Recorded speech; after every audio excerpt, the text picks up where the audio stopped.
Olá, olá, amigo ouvinte, amigo ligadinho na Rádio Itatiaia FM. É uma boa pergunta se a gente vai transmitir na rádio, eu tô com essa dúvida, no Instagram, né? Instagram e Facebook, então é isso. A galera que tá com a gente aí no nosso Instagram e também no Facebook da Rádio Itatiaia FM, faço um convite especial para a partir de agora curtir, compartilhar, comentar, mandar para os seus amigos o nosso podcast, mais um episódio do nosso podcast aqui da Rádio Itatiaia FM 87,9, direto do estúdio 87. É muito bom estar mais uma vez junto com você, amigo. Como a gente está fazendo transmissão em áudio e vídeo, eu diria então, amigo telespectador. Então a você do Facebook e do Instagram, seja bem-vindo, e também estamos gravando. Então se a gente está gravando, depois você confere lá no YouTube.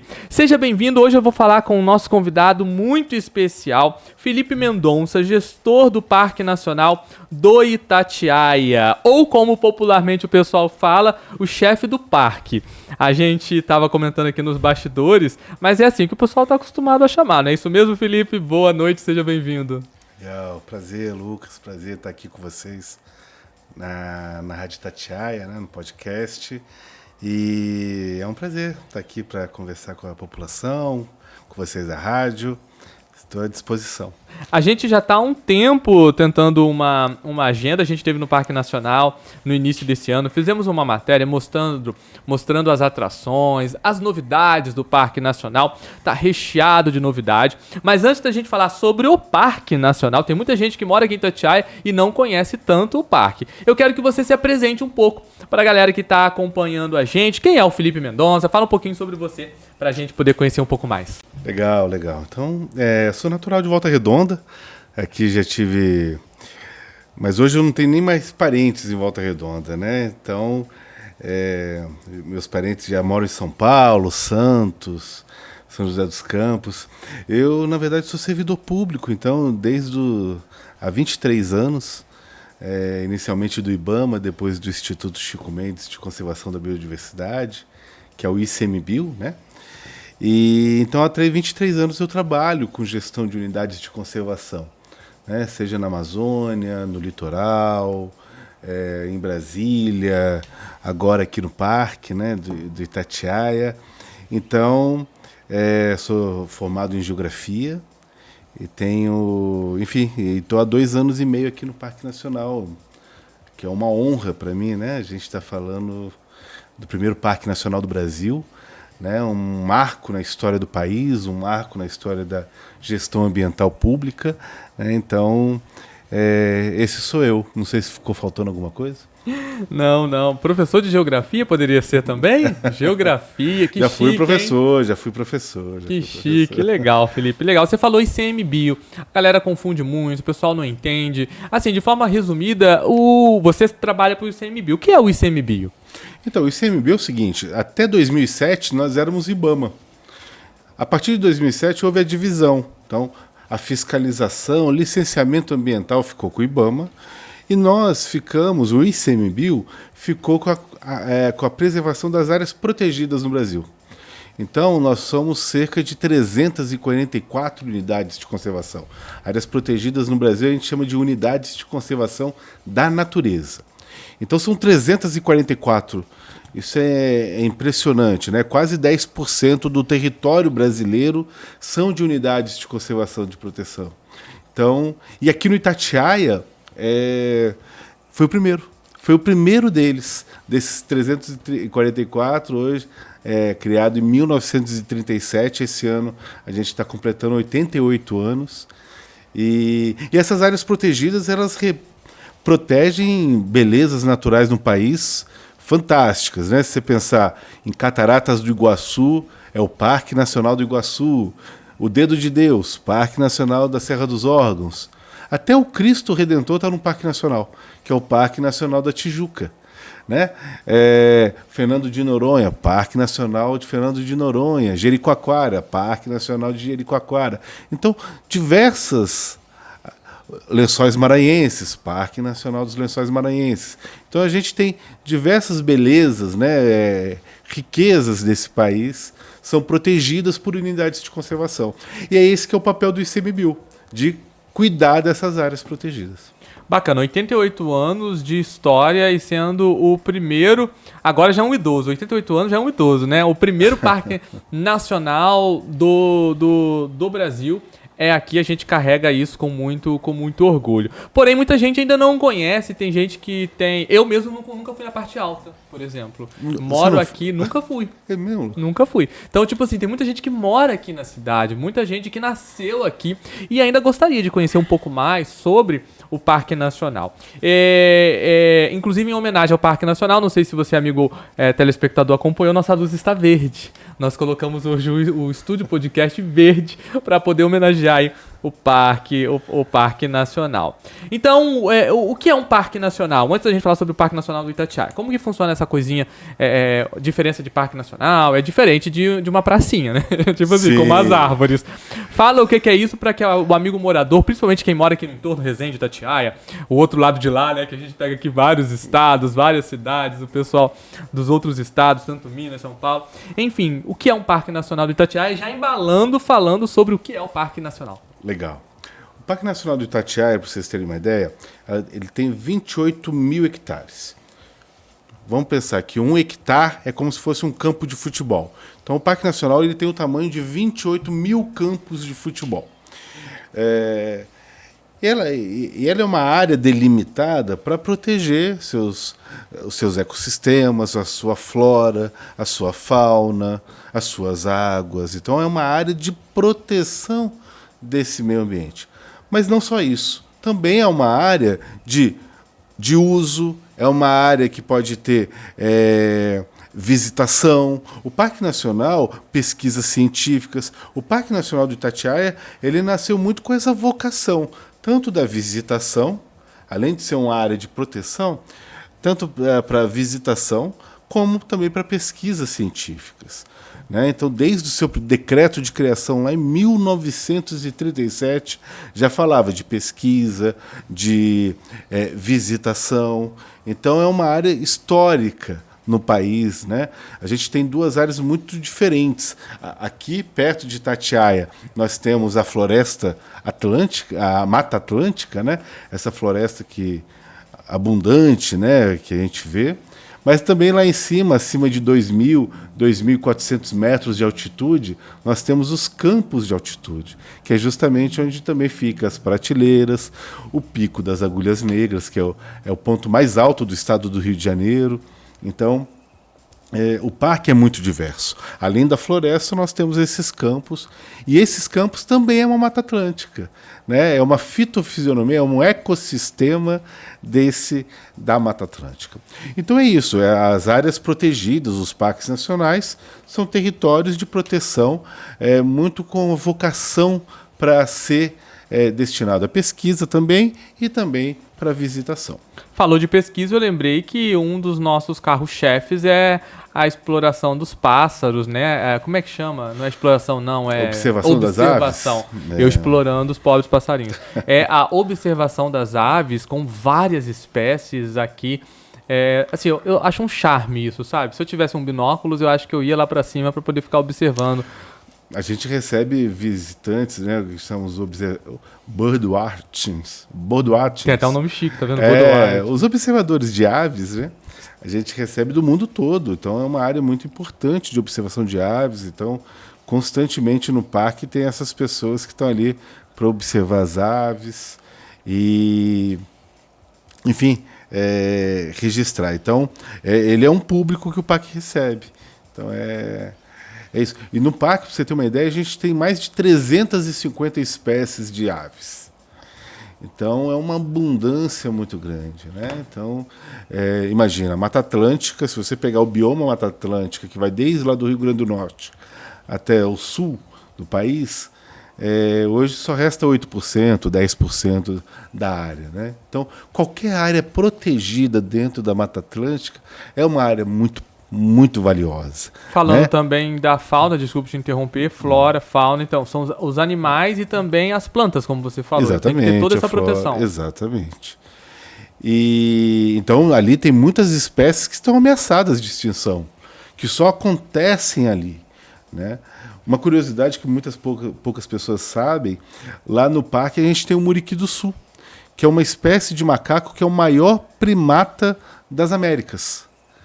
Né? Quer dizer, o gorila é um primata, mas ele é maior do que o muriqui, mas ele está lá na África. Né? A gente está falando, nas Américas, o maior primata se localiza também aqui no Parque Nacional do Itatiaia. Daqui a pouco a gente vai falar um pouco sobre a visitação e sobre as regrinhas de como tratar esses animais que é um problema quando a gente vai visitar o parque, que os visitantes e turistas acabam fazendo coisas que não deveriam. Mas daqui a pouco a gente fala sobre a visitação ao parque. Falando ainda sobre a preservação ambiental, então, pelo que eu entendi, a função de um parque nacional, de uma unidade, é cuidar e proteger das espécies, da natureza.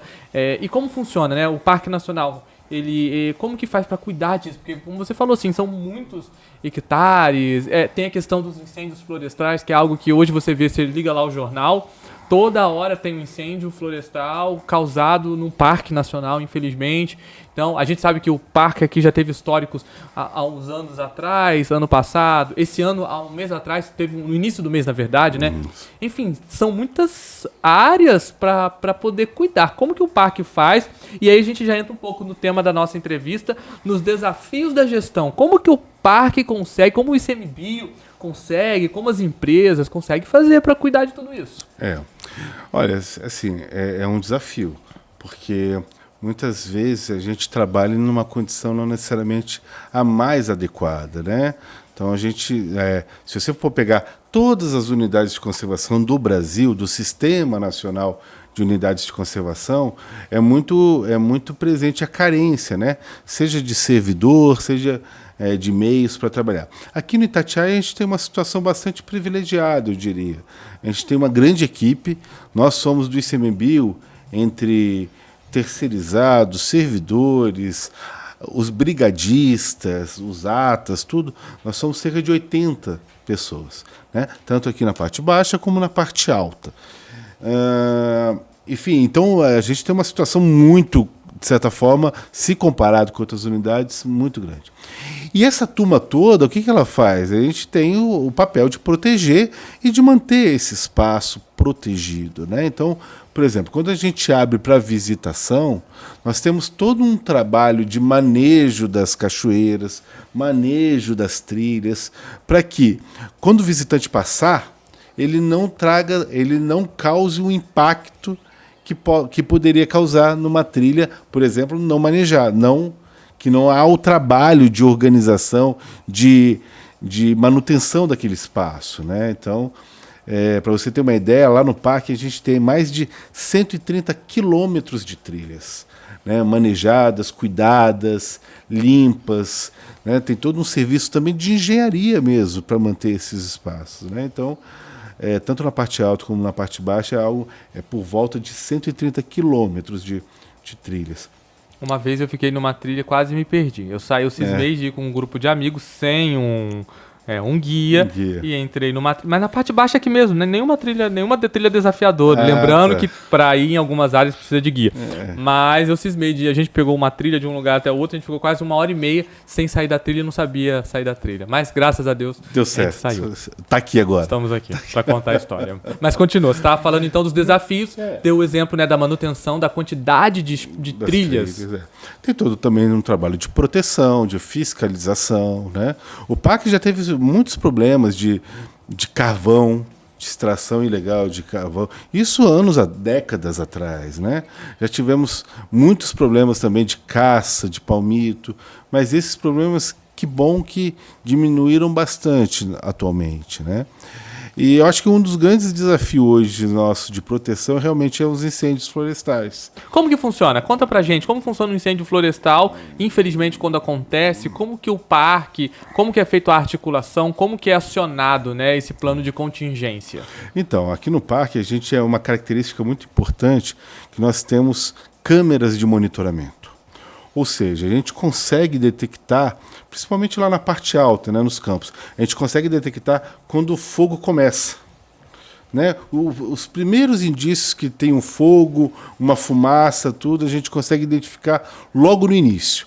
Então, a gente vem...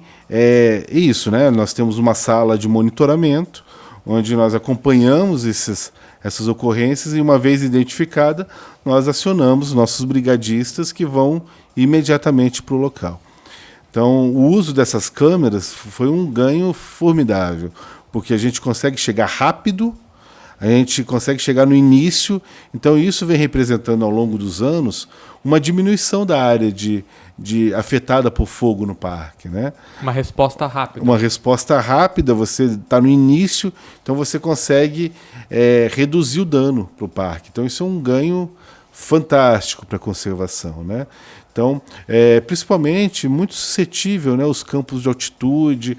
Esse ano a gente teve uma ocorrência agora no início de outubro, que foi bem documentada, que tinha uma possibilidade de ser uma grande catástrofe, mas muito em função desse monitoramento por câmeras e por sorte ou competência, a gente estava com uma equipe próxima lá da área, então a gente conseguiu controlar o incêndio de forma bastante rápida, né? Uma grande coincidência.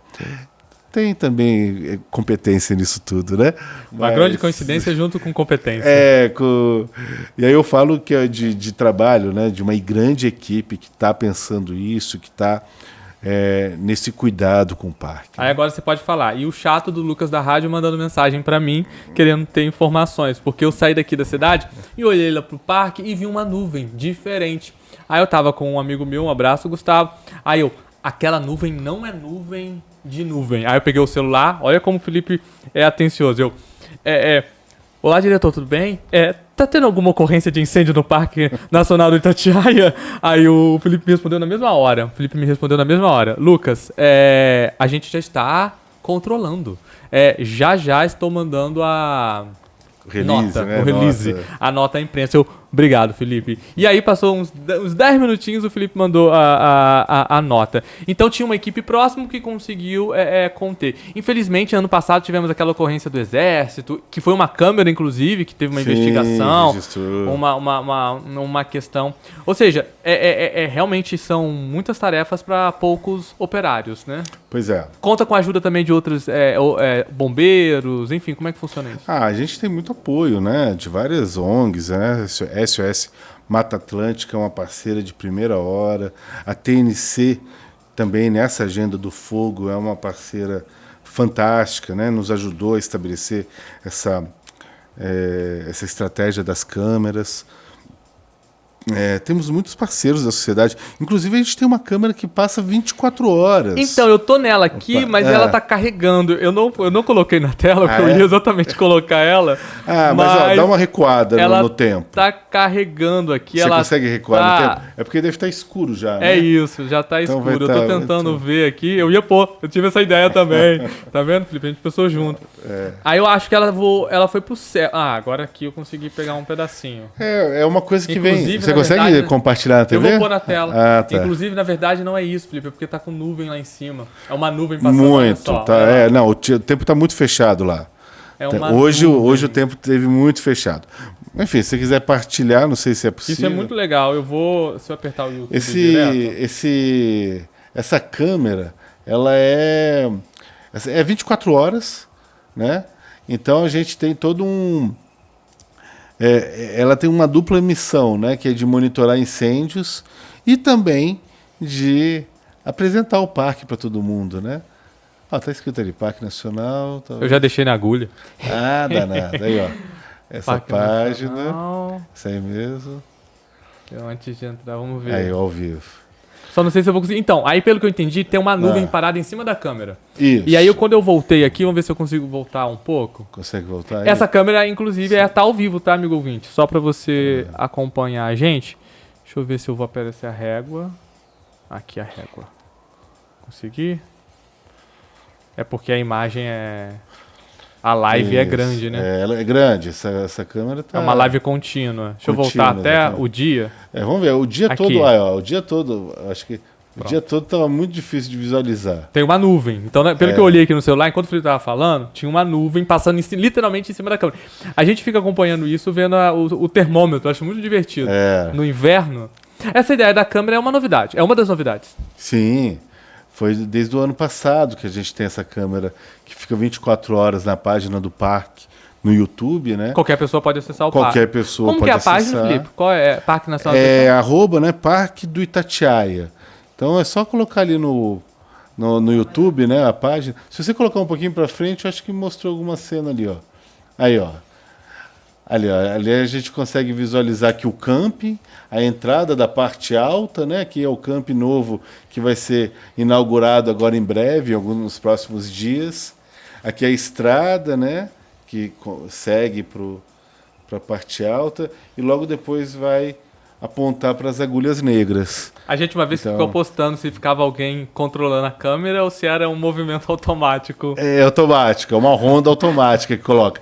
E aí, ó, a estrada, né? E ali o que a gente vê ao fundo é justamente as agulhas negras, que é o ponto mais alto do estado do Rio de Janeiro. E essa estrada aí é a estrada mais alta, né? Em uma altitude mais alta também no Brasil. As nuvens estão cobrindo ela. Realmente as chuvas estão chegando, o que é sempre um alento também, né? Acabou. Não, vamos ver se ele vai, ver se ele vai na asa de Hermes. Olha ali, ó. Ah, será que é? Será que é nuvem? Porque ele vai dar um zoom ali na asa de Hermes, ó. Quer ver? Lá, foi. Vamos ver se ele vai lá, ó. A imagem... Ah, ficou ruim. Mas é muito divertido. Mas aproveitem. Assim, então, divertido. Vou até voltar isso é muito interessante, porque mostra... Deixar rodando a live? Deixa rodando aí a live. Mas tá nublado, hein, Felipe? Vou ter 5 horas aqui. Não tá fácil, não. Deixar ela aqui rolando. Não, hoje o dia tava assim. Esse é o Couto. Pronto. Vamos lá.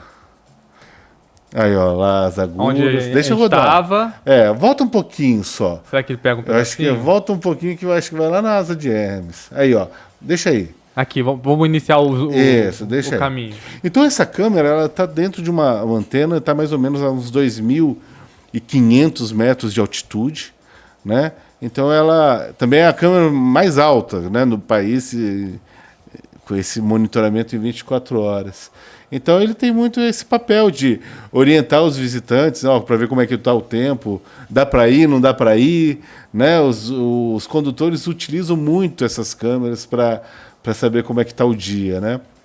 Então, e também aumenta a curiosidade sobre o parque, né? Então, para você ter uma ideia, antes dessa câmera a gente tinha 400 seguidores na página. De um ano para cá a gente foi para 6.000.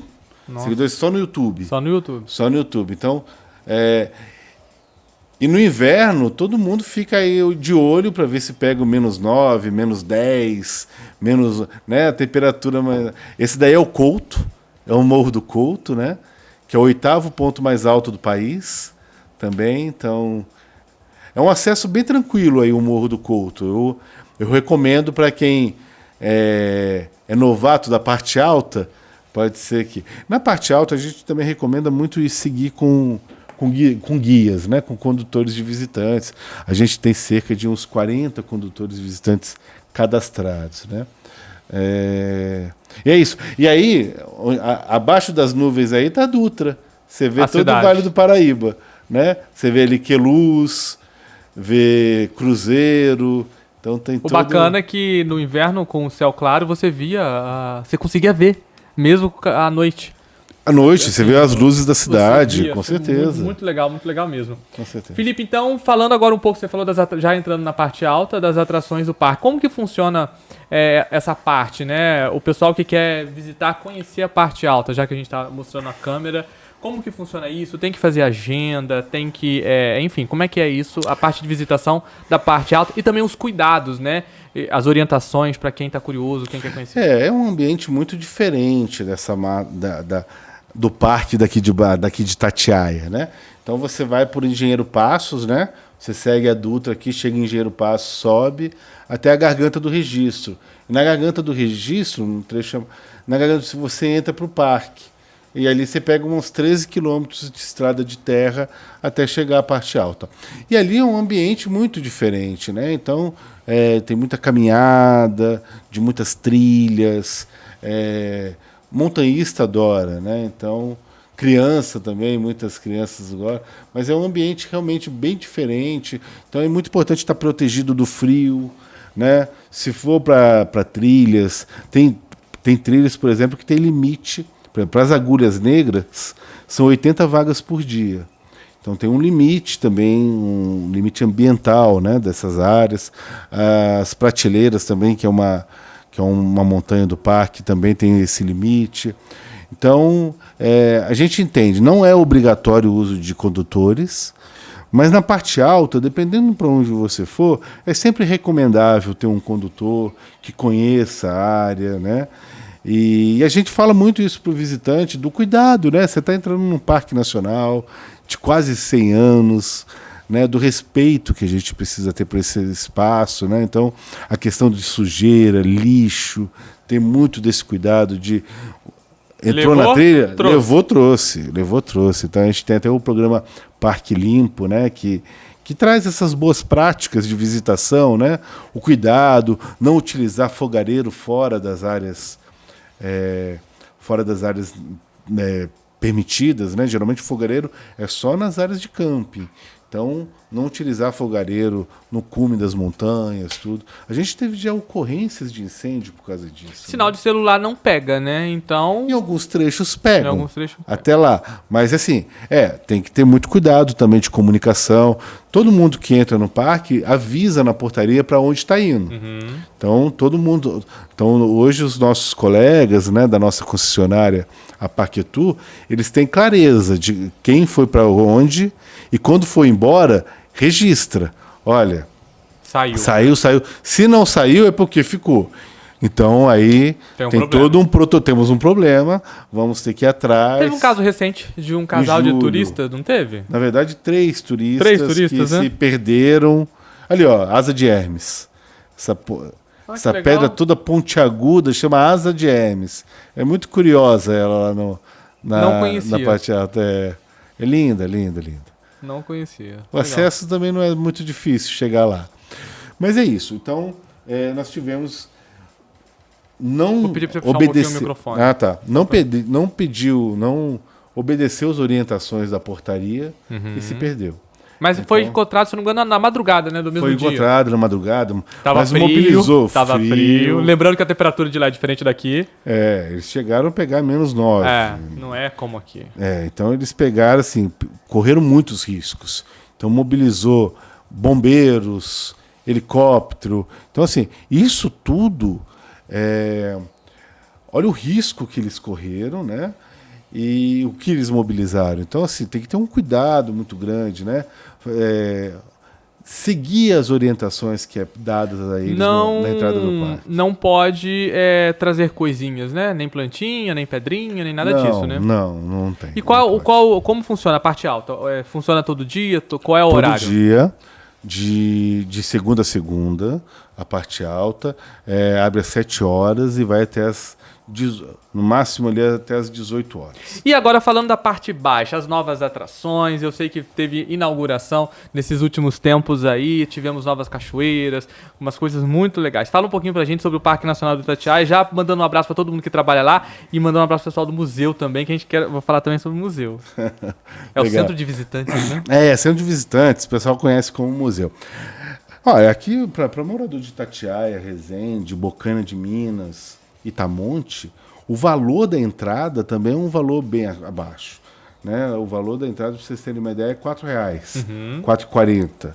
Né? Tem o valor do estacionamento, mas... Inclusive tem uma pergunta, o Alex Messias. Boa noite, Lucas Amorim, Felipe Mendonça. Poderia dar incentivo aos moradores, vou ampliar aqui, moradores de Itatiaia, quem sabe estacionamento gratuito, exposição do parque... olha que legal a ideia, exposição do parque no centro. Algum símbolo do parque, tipo assim, fazer um símbolo no centro da cidade do Parque Nacional de Itatiaia. Porque às vezes a pessoa chega aqui, tipo, é um marco histórico pra nossa cidade ter o Parque Nacional de Itatiaia. Poderia ter um símbolo no centro. Boa sugestão, Alex. Vamos falar lá com nossos amigos vereadores e com o prefeito. Mas enfim, ele falou de mais incentivos para os moradores. Ele citou aqui o estacionamento gratuito. E aí já falando sobre os ingressos.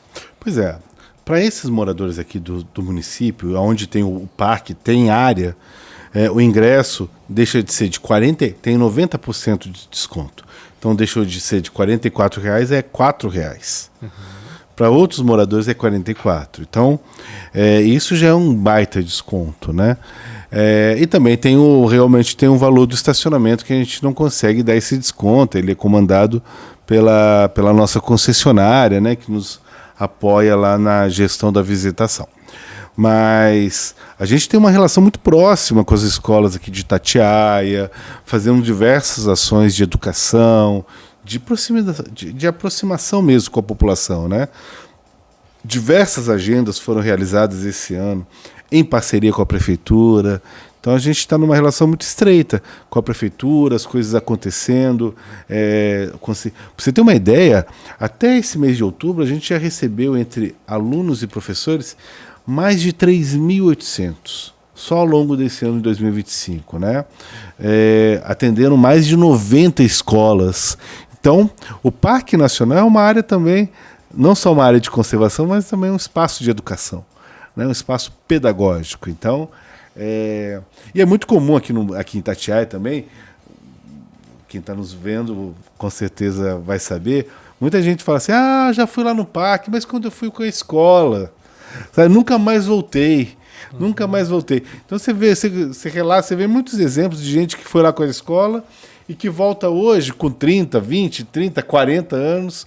Diz, nossa, nunca mais voltei. Vim com a escola e não voltei. Então, a gente quer mudar um pouco disso também, né? Que a população de Itatiaia, Resende, da região, veja no parque um espaço para visitar, de acolhimento, de aproveitamento daquele território, né? Que é tão preservado, tão rico, tão importante para o Brasil, né? E muitas vezes a pessoa está ali 1 quilômetro, alguns metros do parque e nunca foi. Então, a gente gostaria muito disso.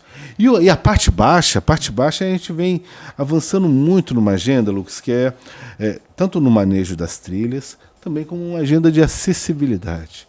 Então a gente vem trabalhando muito com esse tema. Esse ano, para você ter uma ideia, a gente realizou em março o primeiro encontro nacional sobre acessibilidade em unidades de conservação federais.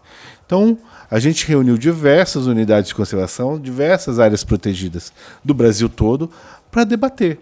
E aí, como que a gente estabelece mais acesso para as pessoas com deficiência, com dificuldade de locomoção, para as crianças, para os idosos? Então a gente fez esse primeiro encontro, uma coisa muito inédita no país, né? Contamos com a presença da secretária nacional da pessoa com deficiência, o presidente do ICMBio também esteve conosco. E nesse mesmo evento a gente inaugurou a Cachoeira Acessível do Camapuã. A Cachoeira Acessível é um grande luxo que nós temos lá no parque, um carinho tremendo com essa cachoeira, que é uma... para você ter uma ideia, Lucas, é uma área que você chega, estaciona seu carro, percorre uma trilha que cadeirante percorre sozinho, para você ter uma ideia, de 100 metros, e você chega na cachoeira, a Cachoeira Acessível do Camapuã. Então o cadeirante ele desce essa plataforma e chega lá na queda d'água. A gente fez até aquela biquinha ali para a pessoa. E, cara, quando um cadeirante chega aí, é de uma coisa tão emocionante. Esse é o Jeremias chorando, sabe assim? O quanto que isso, não sei se é por ser Vasco ou por estar na cachoeira. Eu acho que é por causa que está na cachoeira. Mas o Jeremias, sabe assim, cadeirante, há 3 anos, se emocionou muito de ver uma estrutura dessa, né, que possa... Tem vídeos lindos dele aí dentro da cachoeira. Então, essa é uma cachoeira que nos orgulha muito, né? Então ali tem uma mesa, acolhe esse visitante. E para você ter uma ideia, ele foi construída, mas sabe quem mais o utiliza? São os idosos. Né? Os idosos também têm essas dificuldades. A gente não pensa muito nisso. Muitas vezes a gente acha que está fazendo uma cachoeira, uma estrutura de acessibilidade somente para o cadeirante. Não. Você começa a perceber que você fez. Na verdade, você contribuiu com a criança, você contribuiu com o idoso, com as famílias dessas pessoas que têm essas necessidades especiais. Então, é um espaço de acolhimento, de inclusão fantástico. Então, eu conheço muitas pessoas que têm dificuldade de mobilidade e que isso é um avanço. A gente sabe que é um passo inicial, né? É um primeiro passo, é um exemplo, um modelo a ser aplicado não só além daqui, mas também em outros lugares. Mas eu fico imaginando as demais. Lógico, tem intervenção, né? Tipo assim, como é que você vai fazer uma acessibilidade, uma outra... Você tem que fazer intervenção humana, você tem que impactar. Tudo isso tem que ser estudado, né? Você vai impactar na natureza, né? Você vai construir... Não dá pra você construir uma passarela no meio da floresta. Mas, assim, tem que ser pensado com carinho essa questão. Eu conheço pessoas que, assim, nunca tiveram oportunidade e não vão ter oportunidade de ver o véu das noivas, a não ser, ou outros, se for carregado, porque, tipo assim, não consegue chegar lá. E ter um lugar onde a pessoa consiga chegar e sentir a água, né, como você fala, como dá o exemplo, às vezes do idoso, da pessoa com mobilidade reduzida, porque a gente não fala só do cadeirante, como você falou. É algo realmente incrível, isso é muito legal. A gente teve uma reunião ontem, semana passada, que teve um depoimento muito forte de um apoiador do parque de longa data, que ele falou assim, a ideia estava levando um cadeirante para o parque, isso anos atrás, né?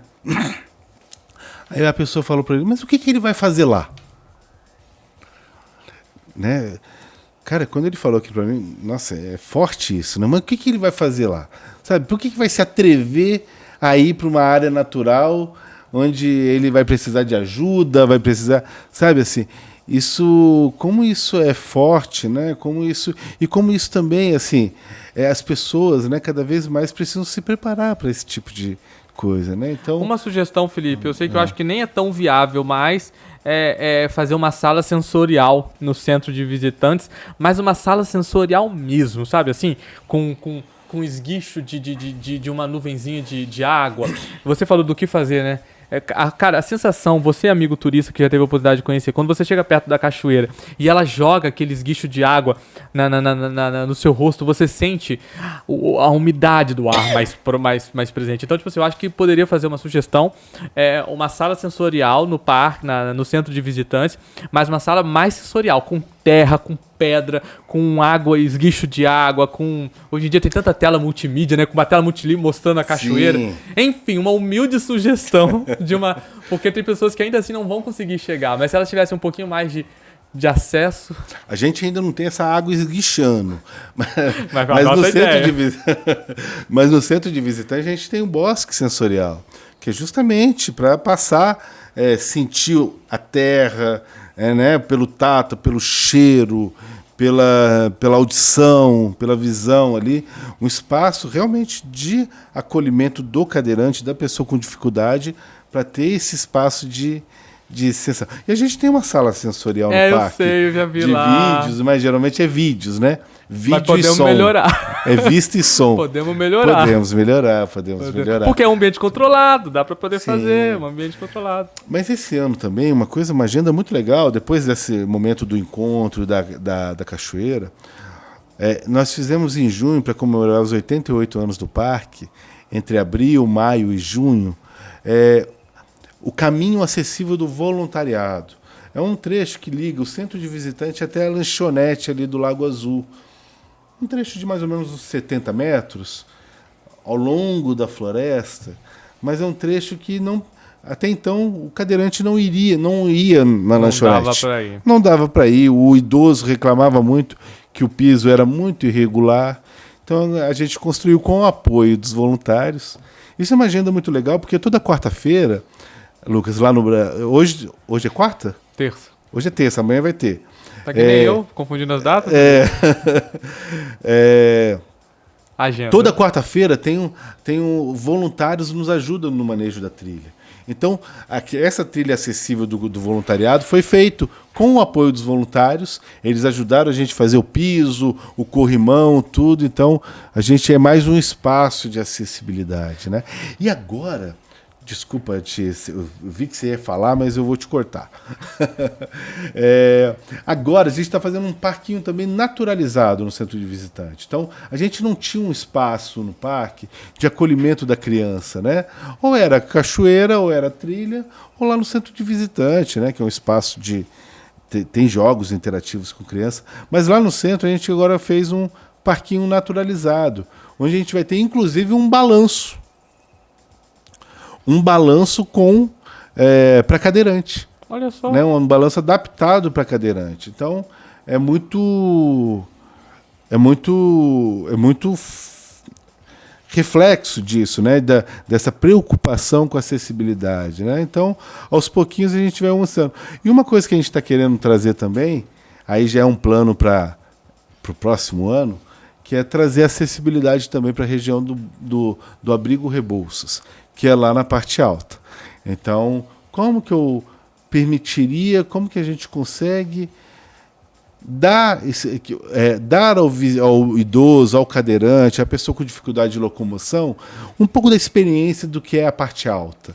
Então, a gente está pensando algumas estratégias, né, de oportunizar ao visitante também com dificuldade de locomoção, isso lá na parte alta.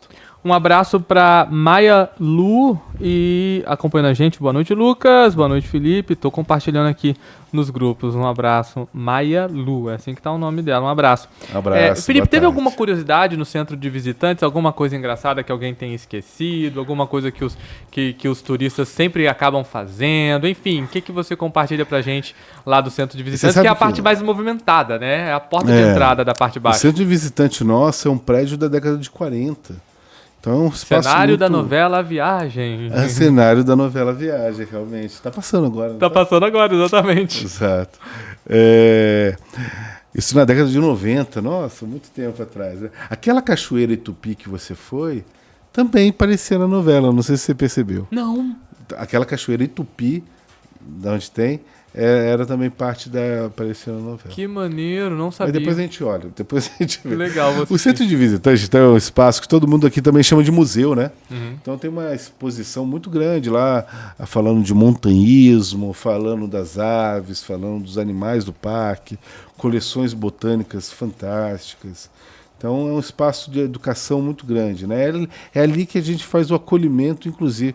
Ali é o ponto, né, de chegar dos visitantes, né, com certeza passam por lá, mas também um espaço de acolhimento das crianças, das escolas que vão para o parque. Principais atrações, temos lá o centro de visitantes, temos essa cachoeira nova, recém-inaugurada, perto da acessível. Essa acessível, você falou Tupi, né? E Tupi, né, o Poço do Céu, o Lago Azul, são poços. Então, o Lago Azul que não é azul. Né? Todo mundo descobre chegando lá que ele não é azul. Mas era na época que não tinha aquelas copas de árvore, né? Ele refletia muito o céu. Então, quando a floresta voltou, digamos assim, isso, décadas atrás, isso virou um lago verde. Agora, coisa feia que a gente tem que puxar a orelha do motorista. Nada de dar alimentos para os bichinhos, né?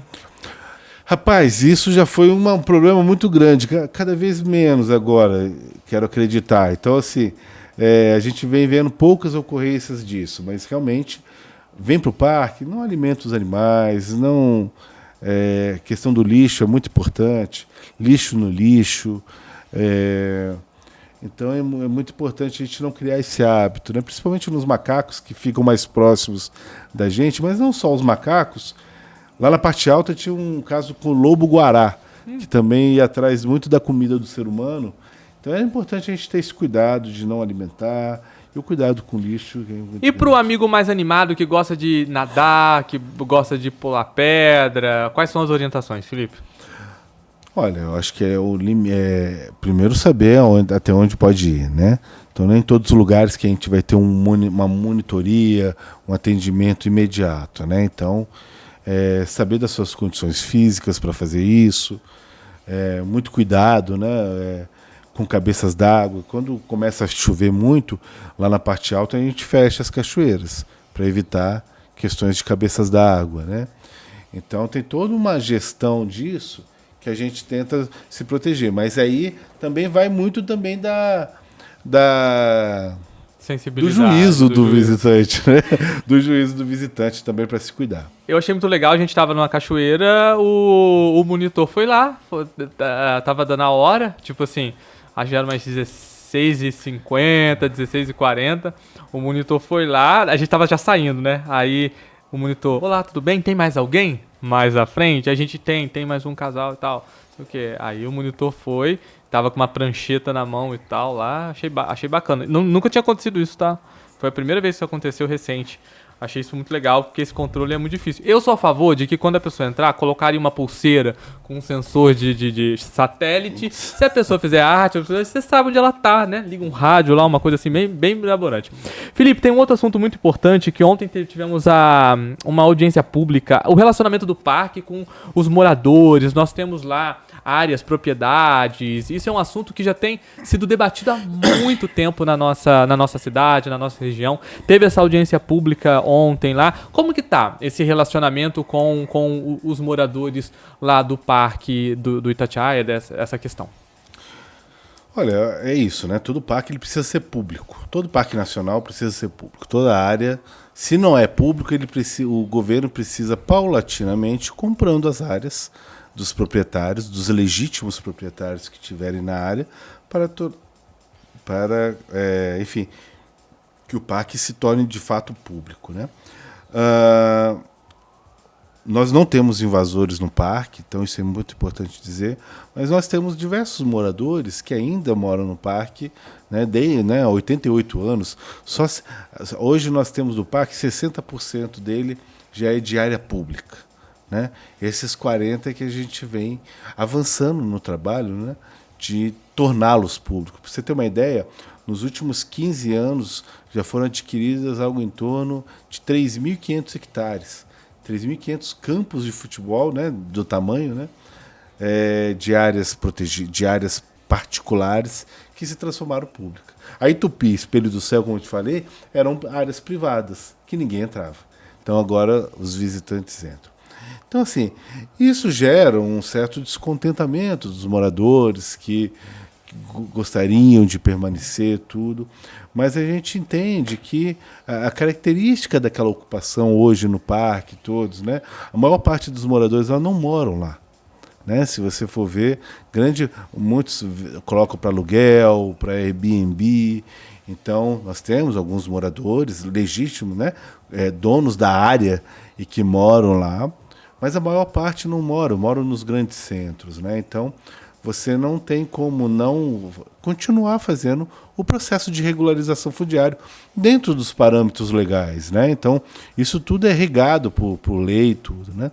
Então, todo o processo de regularização já foi questionado de diversas formas na Justiça, no Ministério Público, e sempre deu ganho de causa para o parque, né? Então, é importante que isso venha acontecendo.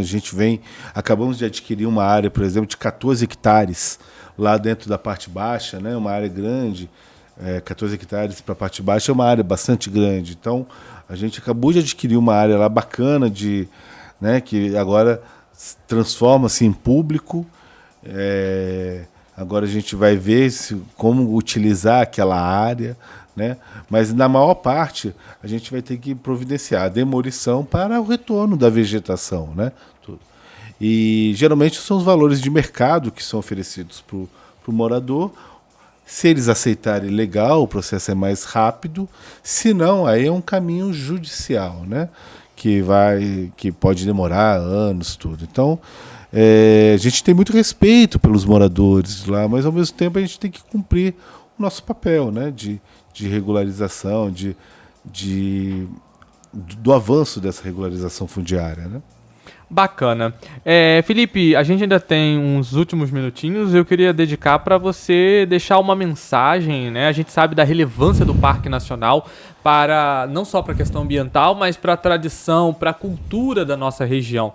né? O Parque Nacional, ele pertence e a gente pertence ao parque, tipo assim, a gente tá junto, né? Infelizmente, o ser humano invadiu aqui, a gente fala assim, mas é triste, né? Ver que a gente invade a parte da... Eu tô falando a gente na cidade, a gente acaba invadindo, se você for pensar, a gente tá aqui, ocupando um espacinho aqui do lado, aí você vê, às vezes aparece um bichinho, você não entende que na verdade nós estamos aqui, nós estamos coexistindo nesse ambiente, nós estamos aqui e graças a Deus nós somos agraciados por ter o parque perto. Deveríamos plantar mais árvores para ter mais o meio ambiente. Então, o ser humano ele é um invasor da natureza, por essência. Então, eu acho que dá pra gente viver junto, dá pra gente trabalhar junto. Qual seria a mensagem que você deixaria? A questão da relevância do parque, né? A questão dessa importância para nossa comunidade, seja para o entorno, seja para o Brasil como um todo, né? Eu acho que você abordou um assunto interessante, porque é o seguinte, o Parque Nacional é isso, ele além de ser uma área de conservação, ele tem uma importância econômica e social muito grande. Para você ter uma ideia, e a gente está falando de uma região que é das áreas mais industrializadas do país. Hoje o parque está tão bem integrado a essa região, ele emprega mais ou menos cerca de 150 pessoas diretas, empregos diretos. E sem contar os indiretos, que é pousadas, condutores de visitantes, né? Todo um trade do turismo, tanto aqui em Itatiaia, Itamonte, Resende, Bocaina de Minas. Então, assim, ele é um parque muito bem integrado economicamente e socialmente essa região. Então, isso é muito importante que as pessoas também tenham ideia. E para você ter uma ideia,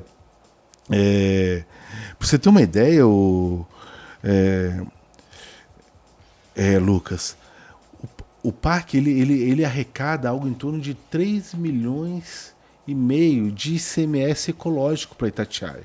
Então, todo ano Itatiaia recebe, a mais do ICMS, que é um imposto de circulação de mercadorias, 3,5 milhões a mais. Então, assim, para você ver como que ele é importante, como que ele é estratégico para Itatiaia, esse espaço. Então, Lucas, é isso, o recado que eu quero passar, assim, da importância de a gente preservar esse espaço, né, da importância dele se manter íntegro como é hoje, né, e a lembrança, eu lembro de um hashtag, né, que a gente fala, né, do PNI Eterno, né, da importância disso, como que isso é importante para perpetuar o Parque Nacional para a sua eternidade, né? Que ele seja um patrimônio não só seu, mas também dos nossos filhos, netos, bisnetos, né? Que passe as gerações. E hoje a gente vê um parque de 88 anos, tantas gerações já passaram por ali, tantas pessoas já cuidaram daquele território, né? Então a gente chega lá com muito respeito, muita deferência àquele espaço sagrado que é o Parque Nacional, e que as pessoas precisam entender que é de todos, né? Não é só meu, é de todo mundo, né? É um espaço público que precisa ser, né? A gente quer mais que Itatiaia chegue no parque, esteja dentro do parque. A gente fala muito isso para a prefeitura, vamos fazer eventos aqui dentro, vamos propiciar, prestar serviços lá dentro, né? Para fazer com que o morador vá lá, esteja dentro do parque, valorize o seu parque. É assim que a gente mantém essas áreas protegidas. Felipe, quero agradecer a sua participação, deixar sempre as portas da Rádio Itatiaia FM, do Estúdio 87, do nosso podcast aberto para o Parque Nacional, para o ICMBio. Mandar um abraço para todos os queridos gestores de outros parques, né? O pessoal que acompanha a gente em outras unidades de conservação, aos servidores do Parque Nacional aqui de Itatiaia, todos os nossos amigos, todas as pessoas que trabalham lá, que já tiveram a oportunidade de trabalhar, aos moradores também, a você, amigo turista consciente, né? Sempre importante acessar e não abusar, né? Usar com carinho para que a gente possa, eternamente, como o Felipe falou, que a gente possa ter lá sempre com carinho. Nada de fazer, meu Deus do céu, o pessoal faz até churrasco na beirada do rio, né? Cada coisa que a gente ouve. Lá no Itatiaia nem tanto, graças a Deus. Graças a Deus, né? Mas enfim, usar com consciência a nossa natureza. Agora sim, Felipe, suas considerações finais, mais uma vez, obrigado pela sua presença, pelo seu tempo e deixar também o site, Instagram do parque, como é que é. Você tinha passado aqui, a próxima imagem foi o relato de uma moça. Eu não acho que a gente não consegue pôr o áudio, mas foi uma das visitas, né? A Fernandinha lá da Pai de Itatiaia, quando ela foi na nossa cachoeira acessível. Não vai captar o áudio. Não captou? Tá aí no áudio? Esse aí foi... acho que só foi esse vídeo. Só foi isso. Pergunta, não, só foi. Só foi isso? Não, só foi isso. Então deixa. Pergunta como que foi não, o ele passeio. editou. Ela editou. Porque é ela que foi pra câmera. Mas, ô Lucas, assim, eu queria agradecer o espaço que a o podcast, né, a Rádio Itatiaia está oferecendo pro parque. Deixar essa lembrança da importância do parque para Itatiaia. A gente quer que seja um espaço de conversa, de diálogo. A gente tem um Instagram no parque, que é o Parque Nacional do Itatiaia. Lá é um espaço que a gente vem trazendo muitas informações das coisas que acontecem no parque, de como acontecem. Então, tem informações sobre ingressos, sobre as regras de visitação, as ações que o ICMBio faz para proteger aquele espaço. Então, a gente quer mais que o parque esteja cada vez mais integrado à comunidade aqui de Itatiaia, Resende e região. E até a próxima. Obrigado, Lucas. Amigo ouvinte, a gente vai ficando por aqui. A todos uma excelente finalzinho de terça-feira. Lembrando que você acompanha o nosso episódio aqui no YouTube ou acessa lá o Facebook da Rádio Itatiaia FM. Um grande abraço a todos, até a próxima. Valeu, tchau Felipe, tchau, tchau. Tchau, tchau. Valeu, Lucas.